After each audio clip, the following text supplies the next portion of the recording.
Bismillahirrohmanirrohim. Assalamualaikum warahmatullahi wabarakatuh. Sahabat YMYM 28 yang dimuliakan Allah. Seperti kita ketahui bersama, bersolawat adalah bentuk kecintaan kita kepada Rasulullah Shallallahu Alaihi Wasallam, yang mempunyai banyak keutamaan diantaranya dapat mendatangkan pahala dan syafaat. Solawat merupakan doa yang kita panjatkan kepada Allah Ta'ala untuk memberikan penghormatan dan keagungan kepada Rasulullah Shallallahu Alaihi Wasallam. Ketika Nabi Adam alaihi salam diciptakan, nama Nabi Muhammad Shallallahu Alaihi Wasallam sudah terukir di pilar-pilar surga, bersanding dengan nama Allah Sang Maha Pencipta. Tidak hanya manusia, bahkan Allah dan malaikat bersolawat kepada Rasulullah Shallallahu Alaihi Wasallam. Sebagaimana tercantum dalam Al-Quran yang artinya, sesungguhnya Allah dan para malaikatnya bersolawat untuk Nabi. Wahai orang-orang yang beriman, bersolawatlah kamu untuk Nabi dan ucapkanlah salam dengan penuh penghormatan kepadanya. Quran Surah Al-Ahzab ayat 56. Malaikat adalah salah satu makhluk ciptaan Allah yang selalu patuh kepadanya. Jumlah malaikat sangatlah banyak, diantaranya adalah golongan malaikat muqarrabin. Dalam kitab tafsir Al-Bahawi disebutkan, bahwa malaikat muqarrabin adalah malaikat hamalatil arsy yang artinya penyangga arsy. Mereka para al-muqarrabin tidak pernah berhenti beribadah dan bertasbih kepada Allah Ta'ala. Malaikat-malaikat yang menyangga arsy, hamalatil arsy, dan malaikat yang berada di sekelilingnya bertasbih memuji Tuhannya dan mereka beriman kepadanya serta memintakan ampun bagi orang-orang yang beriman seraya mengucapkan, "Ya Tuhan kami, rahmat dan ilmu Engkau meliputi segala sesuatu, maka berilah ampunan kepada orang-orang yang bertaubat dan mengikuti jalan Engkau dan peliharalah mereka dari siksaan neraka yang menyala-nyala. Ya Tuhan kami, dan masukkanlah mereka ke dalam surga, Aden yang telah Engkau janjikan kepada mereka dan orang-orang yang saleh di antara bapak-bapak mereka, dan istri-istri mereka, dan keturunan mereka semua. Sesungguhnya Engkaulah yang maha perkasa lagi maha bijaksana dan peliharalah mereka dari balasan kejahatan. Dan orang-orang yang Engkau pelihara dari pembalasan kejahatan pada hari itu maka sesungguhnya telah Engkau anugerahkan rahmat kepadanya dan itulah kemenangan yang besar." Quran Surah Ghafir ayat 7-9. Pada suatu hari Allah pernah marah kepada salah satu malaikat muqarrabin karena tidak bersolawat kepada Rasulullah Shallallahu Alaihi Wasallam yang baru saja datang dari perjalanan Isra Miraj. Allah pun langsung memberikan hukuman kepada malaikat tersebut. Lalu, hukuman apa yang diberikan Allah kepada malaikat tersebut? Di dalam kitab Mukasyafatul Qulub karya Hujatul Islam Imam Al-Ghazali, menceritakan tentang hukuman malaikat yang terbukti enggan menghormati kedatangan Rasulullah Shallallahu Alaihi Wasallam. Al-Kisah, ketika itu Rasulullah Shallallahu Alaihi Wasallam melakukan perjalanan Isra Miraj menuju Sidratul Muntaha untuk menerima perintah sholat wajib 5 waktu.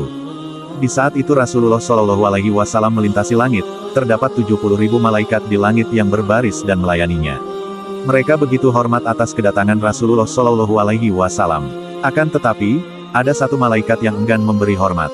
Malaikat itu bahkan tidak berdiri saat Rasulullah Shallallahu Alaihi Wasallam melintasi langit. Maka Allah Ta'ala menghukum malaikat tersebut dengan mematahkan kedua sayapnya. Tidak hanya itu, malaikat tersebut itu juga diasingkan di bumi dan ditempatkan di atas sebuah gunung yang tinggi. Di tempat itu malaikat yang satu ini hanya bisa menangis dan menyesali perbuatannya. Keberadaan malaikat yang dihukum tersebut diketahui oleh Rasulullah Shallallahu Alaihi Wasallam saat mendapatkan berita dari malaikat Jibril alaihi salam. Kepada beliau, malaikat Jibril berkata, "Ya Rasulullah, aku telah melihat ada seorang malaikat langit berada di atas singgasananya. Di sekitarnya terdapat 70.000 malaikat berbaris melayaninya. Pada setiap hembusan nafasnya, Allah Ta'ala menciptakan darinya seorang malaikat. Dan sekarang ini kulihat malaikat itu berada di atas gunung Ka'af dengan sayapnya yang patah dan sedang menangis." Kemudian malaikat Jibril mengatakan bahwa suatu hari malaikat yang malang itu melihat kehadirannya. Sambil menangis, malaikat itu meminta pertolongan. "Adakah engkau mau menolongku wahai Jibril?" Tanya malaikat malang tersebut. "Apa salahmu?" Tanya malaikat Jibril. "Ketika aku berada di atas singgasana pada malam Isra Miraj, lewatlah padaku Muhammad, kekasih Allah. Lalu aku tidak berdiri menyambutnya dan Allah menghukumku dengan hukuman ini, serta menempatkanku di sini seperti yang engkau lihat." Jelas malaikat malang itu, yang terus-menerus menangis dan menyesali perbuatannya. Setelah mendapatkan penjelasan itu, malaikat Jibril pun mencoba untuk memberikan pertolongan dengan merendahkan diri di hadapan Allah. Maka Allah berfirman, "Hai Jibril, katakanlah agar dia membaca solawat atas kekasihku, Muhammad Shallallahu Alaihi Wasallam." Kemudian malaikat Jibril menyampaikan hal itu kepada malaikat malang tersebut, agar membaca solawat kepada Rasulullah Shallallahu Alaihi Wasallam.